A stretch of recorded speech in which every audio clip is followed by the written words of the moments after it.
Hi everybody, Jacob from Bryn Mawr Film Institute here, and we are back with another session of Film Studies Online. Our film this week is The Third Man from 1949, directed by Carol Reed, and we are going to be discussing this film at 6:30 p.m. on Monday, April 27th. For more information about this and other offerings, please visit us on the web at brynmawrfilm.org. So, let's talk about The Third Man. This is a big one. It is certainly a masterpiece of British noir, and by many accounts one of the all-time great films. I would concur with that assessment. The film features Joseph Cotten as Holly Martins, an American pulp novelist who comes to post-World War II Vienna, where he's been offered a job by his old friend Harry Lime. As soon as he arrives, though, he learns that Lime has been killed in a fairly fishy accident, and he sets out to uncover the truth of what's happened to his friend. And so the intrigue ensues. Now, back in the late 1940s, most British films were shot on sound stages and studio lots. But The Third Man was shot on location in Vienna, and we really get a vivid sense for the city as this kind of ruined metropolis. You know, we see this magnificent old world architecture side by side with bombed out buildings and just heaps of rubble. We are told at the outset of the film that the city has been divided into several zones, each of which has been cordoned off and is controlled by a different international power. But it becomes clear soon that these dividing lines are more permeable than they first seemed to be. And the shakiness of Vienna's geographical borders really speaks to the state of affairs in the city.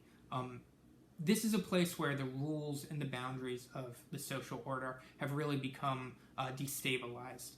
And we'll see this not just in the civic sphere, but in the personal sphere. It'll come to bear in matters related to ethics and to identity and interpersonal relationships. We even see this sense of disorder and confusion creeping into the way that characters speak.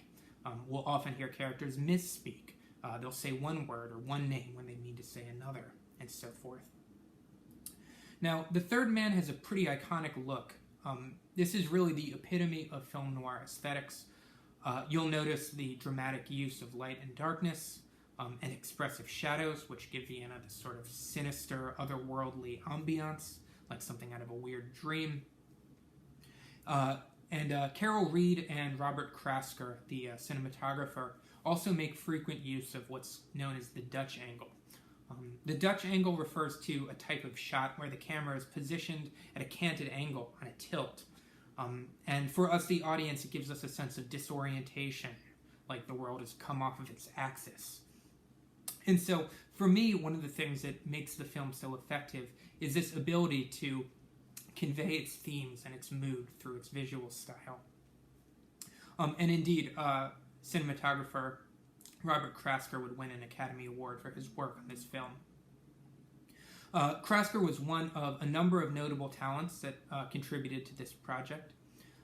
All films are, of course, collaborative enterprises, but in this one in particular, I think we can really detect the unique touch of its various participants, and I want to mention a couple of those.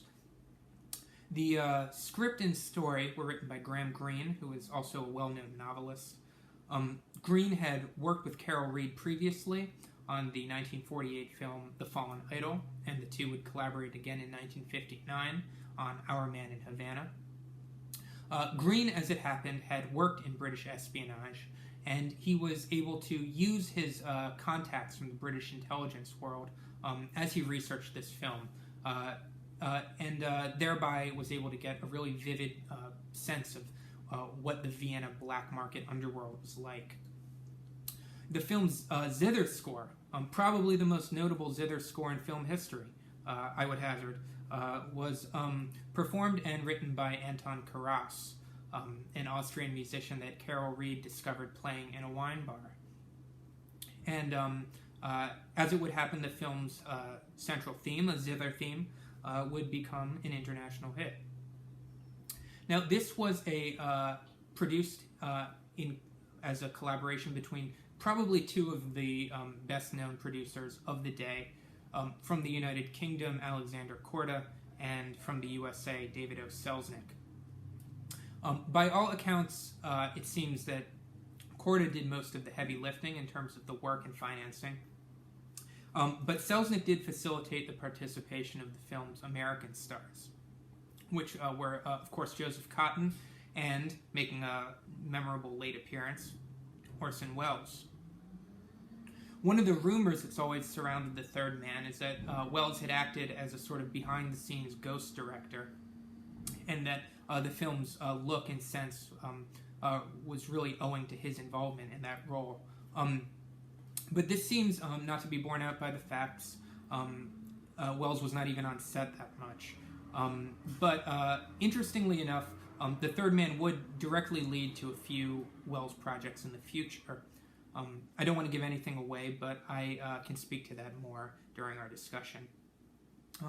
In addition to Cotten and Welles, we have memorable performances by Trevor Howard, the British actor, and the Italian actress Alida Valli, who is credited here simply as Valli.